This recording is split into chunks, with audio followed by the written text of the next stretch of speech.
waxa ku waajiba qof kasta oo reer Hargeysa in uu bilciyo oo ku bilciyo calanka qarankani uu leeyahay meheradiisa gurigiisa gaarigiisa iyo jirkiisaba si markaasi loo garto in qofka muwaadinka ah ee Soomaaliland ku nool inuu isagu iyadoon lagu khasbin Soomaaliland jecel yahay ilaa shanayna dawladda hoose ee Hargeysa waxay faraysaa dhammaan meheradaha ku yaala caasimadda Hargeysa in meherad waliba ay suddo astaamaha iyo calanka Jamhuuriyadda Soomaaliland meherada horteeda waa inaad sidaas samaysaa waayo waxa tay muwaadin ku nool muwaadin leh Soomaaliland haddaanad ahayn muwaadin u dhashay Soomaaliland waxa tahay muwaadin kale oo u dhashay wadan aan walaalnahay laakiin ka dhex shaqaysta Soomaaliland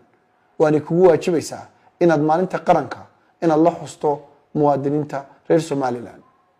maalintani waa maalin uga faa'iideysanayno in adduunka tusnayno nahay qaran dad isjecel shacab isjecel gamaha isqabsada oo midaysan qadiyadooda iyo Soomaalilandnimadooda